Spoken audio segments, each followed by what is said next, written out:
வணக்கம். இப்போ சட்டசபையில் மானிய கோரிக்கை ஒவ்வொரு துறைகளுக்கும், ஒவ்வொரு அமைச்சர்கள் சம்பந்தப்பட்ட துறைக்கும் மானிய கோரிக்கை அப்படின்னுக்கிட்டு சட்டசபையில் நிறைவேற்றுறாங்க இல்லையா? அப்போ இந்த மந்திரிங்க என்ன பண்ணுவாங்க, மானிய கோரிக்கை நிறைவேற்றப்படும் போது சட்டமன்ற உறுப்பினர்களுக்கு பரிசெல்லாம் கொடுப்பாங்க. கிஃப்ட்டு, ஒரு பேக்கு, இந்த மாதிரி சில விஷயங்கள் எல்லாம் கொடுப்பாங்க. நமக்கு தெரிஞ்ச செலவை கொடுக்கலாம், தெரியாமல் அது வழக்கமாக கொடுத்துட்டு இருக்கிறாங்க. அது அந்த மாதிரி தமிழக சட்டசபையில் இருக்குது. நம்ம பாரதிய ஜனதா கட்சி எம்எல்ஏக்கள் அதை வாங்க மறுக்கலாம், வாங்க மாட்டாங்க. ஆனால் அப்படி ஒரு பகிர்வு இருக்குது. மானிய கோரிக்கை அப்படின்னா என்ன என்ன அப்படின்ட்டு ஒன்று அந்த துறை சார்ந்த அமைச்சர் எல்லாருக்கும் கிஃப்ட் கொடுப்பாரு. இப்போ அறநிலையத்துறையினுடைய அமைச்சர் சேகர் பாபு, சேகர் பாபு ஏற்கனவே ரவுடி பட்டியலில் இருந்தவர் அப்படின்னு மக்கள் தலைவர் அண்ணாமலை ஐபிஎஸ் சொல்லிட்டு இருக்கிறாரு. அதுக்கு சேகர் பாபு மறுப்பு தெரிவிக்கலை. அப்படின்னா அவர் ரவுடி பட்டியலில் இருந்தவர் தான், இப்போ அமைச்சர் ஆகிட்டார். அவர் என்ன பண்ணியிருக்கிறாருன்னா, நம்ம கருணாநிதி சமாதியை கோயில் மாதிரி கோபுரம் மாதிரி வடிவமைச்சு இருக்கிறாரு மலர்களால். ஏன்னா மானிய கோரிக்கையினுடைய பரிசு இது, கிஃப்ட்டு கருணாநிதி சமாதிக்கு. அப்போ கருணாநிதி சமாதிக்கும் ஹிந்து கோயிலுக்கும் என்ன சம்மந்தம்? அவர் கோயிலுக்கு எதிரான ஆள் கருணாநிதி. அவர் கோயிலுக்கு எதிராக இந்து மதத்துக்கு எதிராக பேசுகிறவர், அவர் பேசினவர், செஞ்சவர், பல காரியங்களை செஞ்சுருக்கிறது. அவருக்கு சமாதியில் போய் இந்து மதத்தினுடைய அடையாளத்தை இந்த சேகர் பாபு எப்படி வைக்கலாம்? வச்சது தப்பு, மன்னிப்பு கேட்கணும், அதை உடனே கலைக்கணும் அப்படின்னு சொல்லி மக்கள் தலைவர் அண்ணாமலை ஐபிஎஸ் கேட்டிருக்கிறாரு.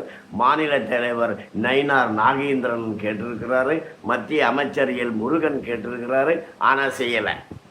அதே நேரத்தில் மதுரையில் ஒரு நீதிமன்றத்தில் ஒரு அம்மா வழக்கு போட்டிருக்காங்க. என்னன்னா, என்னுடைய சகோதரன் வெள்ளைக்காளிங்கிறவன் கைது பண்ணி புழல் சிறையில் வச்சிருக்கிறாங்க. காவல்துறையினர் விசாரிக்கிறதுக்குன்னே அழைச்சிட்டு போகிறதா சொல்கிறாங்க. அப்படி விசாரிக்கிறதுக்குன்னே அழைச்சிட்டு போகிறப்போ என்கவுண்டர் பண்ணுறதுக்கு தயாராக இருக்கிறாங்க. அதனால் தயவு பண்ணி என்னுடைய சகோதரனை காப்பாற்றுங்க அப்படின்ட்டு ஒரு வழக்கு. திருவேங்கடம்ங்கிறவரை என்கவுண்டர் பண்ணாங்க. அது நம்முடைய சென்னையில் நடந்த மிகப்பெரிய பயங்கரமான ஒரு படுகொலை.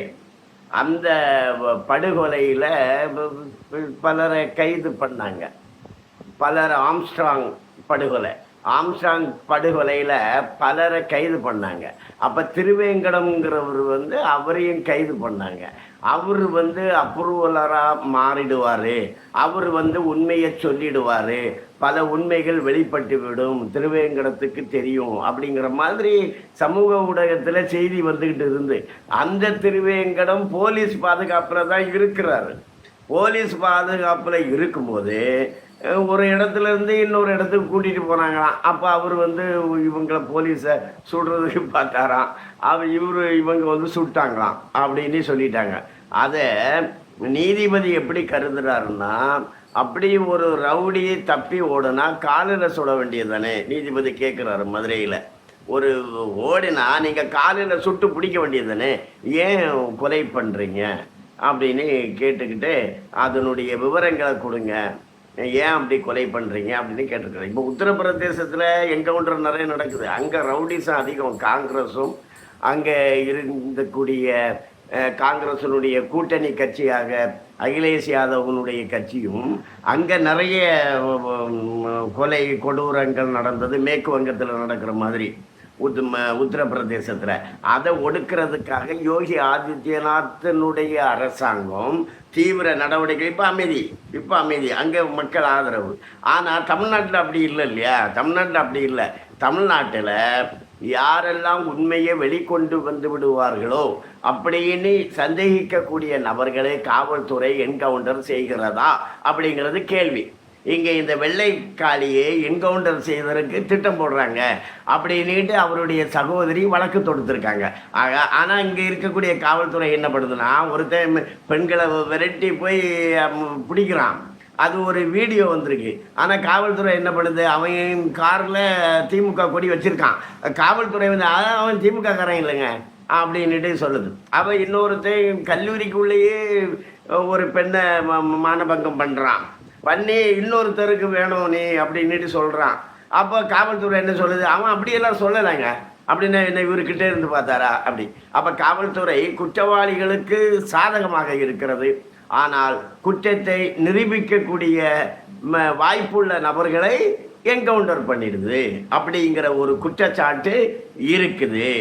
இந்த சேகரபாபுனுடைய அறநிலையத்துறையில் கணக்கு வழக்கு கொடுக்கறது கிடையாது, கணக்கு வழக்கு கொடுக்க வேண்டிய அவசியம் கிடையாது அப்படின்னு சொல்கிறாங்க.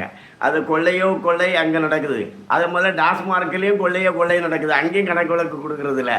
இப்படி கொள்ளையடிக்கிறவங்க இந்த கோயிலையும் ஹிந்து சனாதன தர்மத்தையும் இந்து தர்மத்தையும் கேவலப்படுத்துகிற காரியத்தில் ஈடுபடுறாங்க.